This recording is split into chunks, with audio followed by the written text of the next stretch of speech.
जो शमशान घाट है, शमशान घाट के निर्माण के ऊपर भी आपको 18% जीएसटी लगाने की जरूरत पड़ गई। किस तरह का मुल्क बना रहे हैं? क्या लोगों को बिल्कुल हम जमीन पे लेटा देना चाहते हैं? सरकार ने अपना बजट तो ठीक कर लिया होगा, पर 25 करोड़ जो इस देश में गृहस्थियां हैं, उनका बजट पूरी तरह से बिगाड़ दिया कि गृहिणी के आंसू बह रहे हैं। आज सही में माननीय सभापति, हर गृहिणी के आंसू बह रहे हैं, इतनी कमर तोड़ महंगाई आपने कर दी है। अध्यक्ष जी कि 77% जो इस देश का धन है, 77% जो इस देश का धन है, वो सिर्फ 1% लोगों के हाथ में है। इन वर्षों में भारत में जो बिलियनियर्स हैं, वो 100 से बढ़ के 142 तो हो गए, पर जो सबसे नीचे का तबका है अध्यक्ष जी, उस तबके की जो आय है वो दिन बर दिन घटती चली गई। जो सबसे अमीर 92 भारतीय हैं, उनके पास उतना धन है जितना 55 करोड़ भारतवासियों के पास है। इससे बड़ी असमानता इस देश में नहीं हो सकती। और इसका सबका शुरुआत, इस सब की शुरुआत 8 नवंबर 2016 को हुई थी, जब एनडीए भाजपा सरकार ने बगैर सोचे समझे इस देश में नोटबंदी जारी कर दी थी। 15,31,000 करोड़ रुपया डिमोनेटाइज हुआ था और उसमें से 99% जो पैसा है, 15,41,000 करोड़ रुपया डिमोनेटाइज हुआ था। 15,31,000 करोड़ रुपया उसमें से वापस जो बैंकिंग सिस्टम है उसमें आ गया।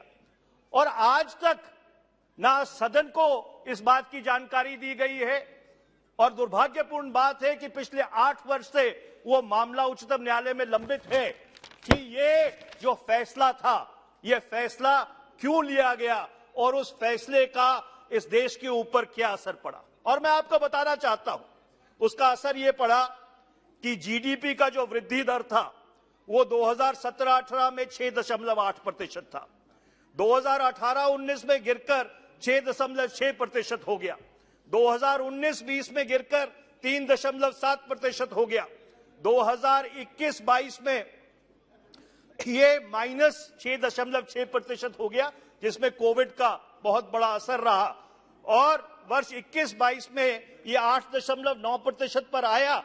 पर यह आंकड़ा एक मिथ्या है, क्योंकि रियल जीडीपी ग्रोथ जो है वो सिर्फ 2.3% थी। मैं ये बात इसलिए बताना चाह रहा हूं कि अर्थव्यवस्था का जो पतन हुआ वो सिर्फ कोविड के कारण नहीं हुआ। कोविड उसमें एक फैक्टर हो सकता है, पर उससे पहले ही जो भारत की अर्थव्यवस्था थी वो लगातार और निरंतर गिरती जा रही थी। और इसका सबसे बड़ा प्रमाण यह है कि जो पहले 6 महीने थे वर्ष 2018-19 के, उसमें जो फंड फ्लो था कमर्शियल सेक्टर में, वो 7,36,087 करोड़ से गिरकर आपके सिर्फ 90,995 करोड़ रह गया। 87.6% उसमें गिरावट आई।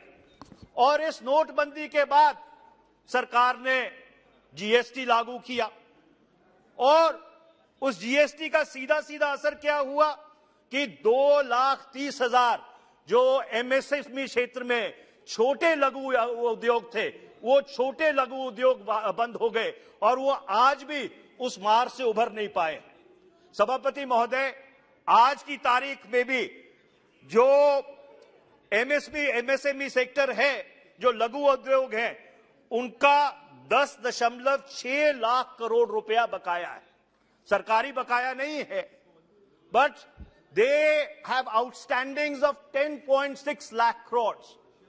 अब मैं आपसे ये पूछना चाहता हूं, इस सदन से ये पूछना चाहता हूं, अगर जो लघु क्षेत्र है, जो करोड़ों करोड़ों लोगों को रोजगार देता है, अगर उसकी payments to the extent of 10.6 lakh crore delay होंगी तो वो क्षेत्र बिल्कुल पूरी तरह से समाप्त हो जाएगा, खत्म हो जाएगा। और इस नोटबंदी का, जीएसटी का जो असर है वो सिर्फ आपके लघु उद्योग पे नहीं पड़ा।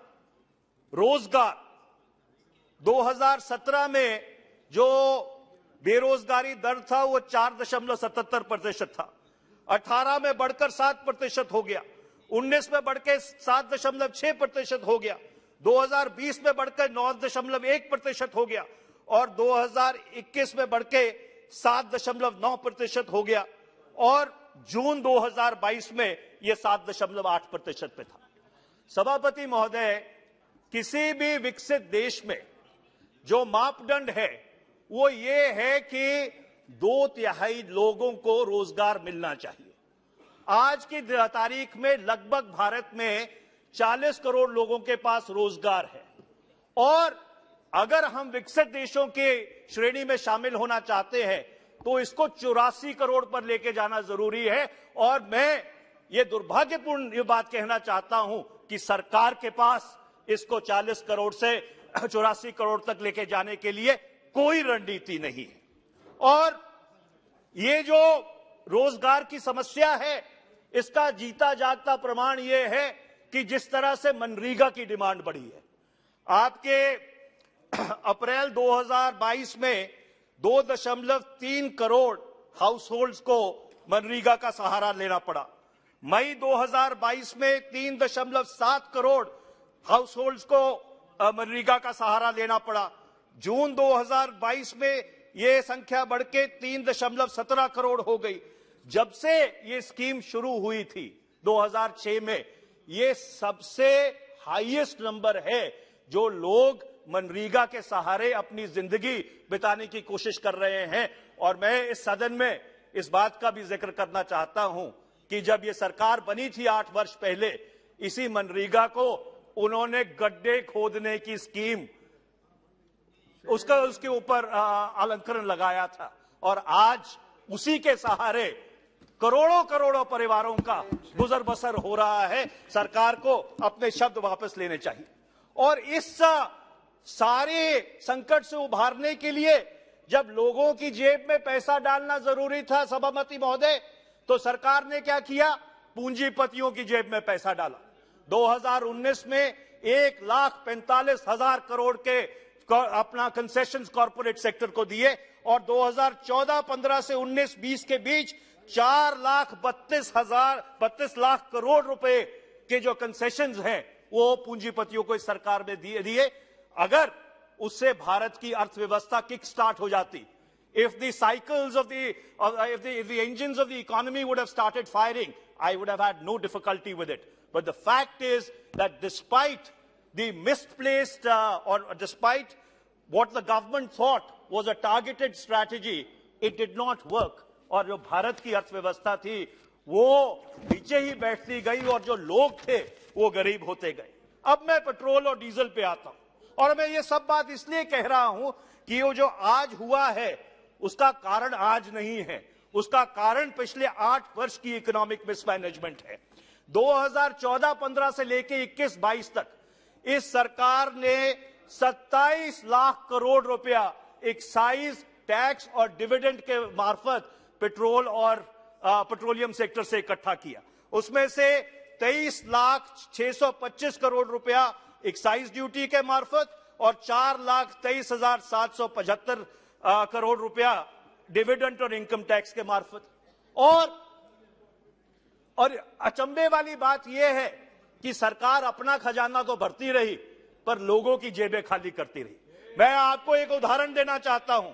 अप्रैल 2011 में जब कच्चे तेल की कीमत $150 थी तो पेट्रोल 58 रुपए 56 पैसे में बिकता था और जुलाई 2022 में जब कच्चे तेल की कीमत $98.94 हो गई तो पेट्रोल 96 रुपए 72 पैसे में बिक रहा है।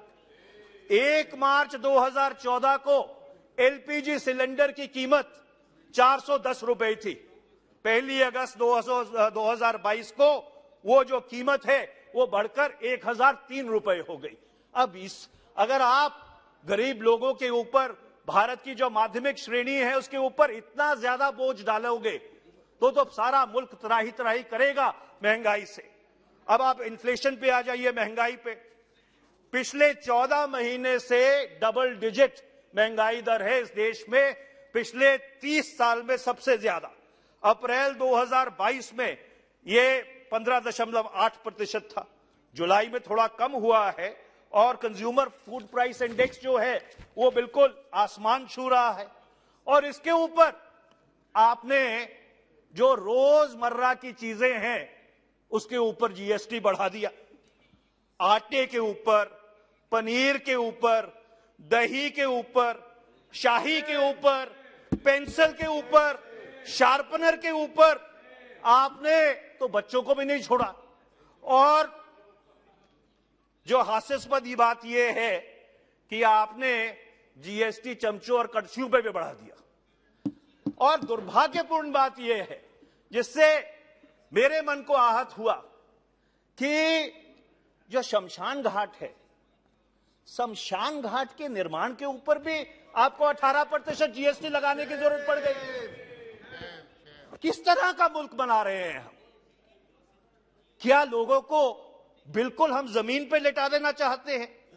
और इसीलिए मैं अंत में यह कहना चाहता हूं सभापति महोदय कि सरकार ने अपना बजट तो ठीक कर लिया होगा, पर 25 करोड़ जो इस देश में गृहस्थियां हैं उनका बजट पूरी तरह से बिगाड़ दिया।